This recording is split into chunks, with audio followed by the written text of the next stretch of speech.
Je regarde l'œuf qu'on met dans le plateau du Seder. Je regarde cet œuf. À quoi ça me fait penser? Je vais vous expliquer cet œuf.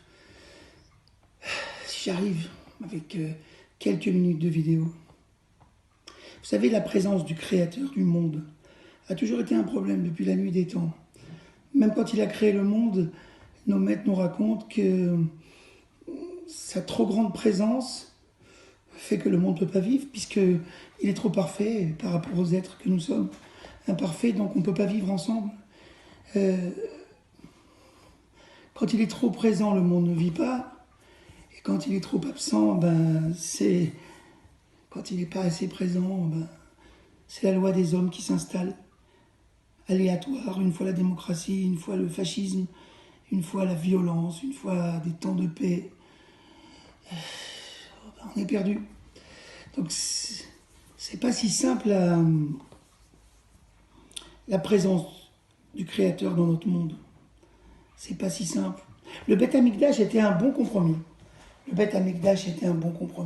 Ouais. Le monde, à l'époque du Beth Amikdash, les Bnei Israël vivaient une sorte d'harmonie entre, effectivement, la loi des hommes, la vie des hommes et la présence du Créateur dans leur monde. Je m'explique. Ils allaient 3 fois par an au Beth Amikdash, pas plus, la plupart des gens, à part les habitants de Jérusalem qui le voyaient de loin, mais tout le monde retournait dans sa campagne après les fêtes, travaillait la terre, respectait les mitzvot, étudiait, vendait, commerçait, et prenait des décisions d'hommes. Et puis, 3 fois par an, ils allaient se rapprocher de leur Créateur, entendre la sagesse des sages qui enseignaient au Beth Amikdash, entendre les prophètes. Et donc, ils vivaient une sorte d'harmonie entre l'horizon, horizontal, la vie entre les hommes, et le vertical. Voilà. Et donc, la destruction du Beth Amikdash a été un cataclysme terrible. Savez-vous que toujours le premier soir de Pessah, le jour, c'est toujours le même jour que Tisha B'Av. C'est intéressant. On va expliquer un peu plus cette idée. Si Tisha B'Av tombe un mercredi, Pessah était tombé un mercredi. Là, Pessah va tomber jeudi, Tisha B'Av sera jeudi. On va voir pourquoi. En tout cas, la destruction du temple a été un cataclysme. Ça a ramené le monde à une absence de Dieu.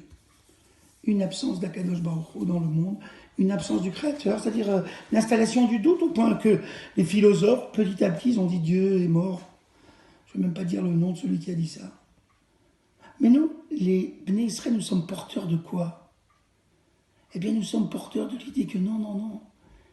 Il y a un monde créé par un créateur. Nous sommes les créatures d'un créateur. Il a tout simplement été évacué de son monde. Eh oui, Manu Militari, il a été évacué de son monde. La destruction du temple a été l'évacuation, le premier coup porté pour évacuer le créateur de son monde. Ouais, je dirais les choses comme ça. Et depuis, le monde cherche son but. Tous les moyens sont devenus des buts en soi. La joie, qui n'était qu'un moyen de s'élever, est devenue, on s'éclate, la joie pour la joie. L'argent, qui était qu'un moyen d'aider, d'améliorer le sort d'autrui, ou de s'entraider, ou de porter du bien, eh bien, c'est devenu une chose en soi. De l'argent. Tout ce qui était un moyen est devenu un but en soi, puisque on a oublié qu'il y avait un créateur qui nous demandait d'atteindre un but d'élévation. Les révolutionnaires français le savent. Dire que la Déclaration universelle des droits...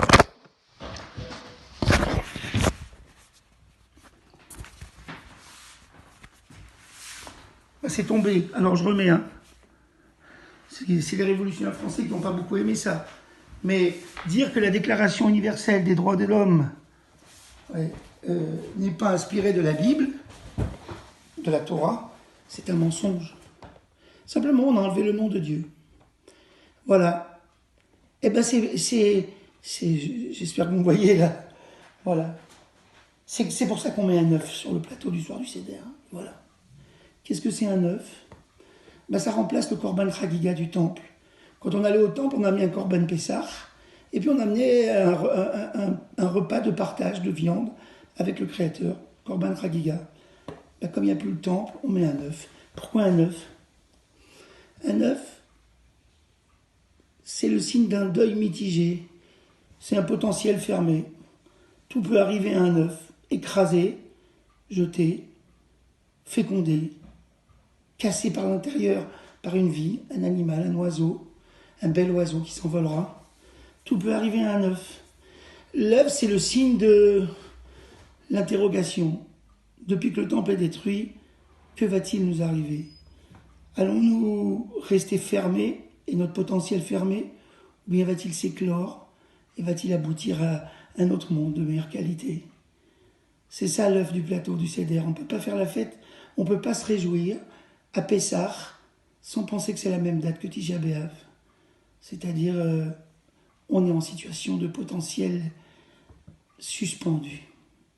Réfléchissez bien à tout ça et excusez ma prise de vue un peu agitée d'aujourd'hui. Bonne journée et guérison à tous nos malades.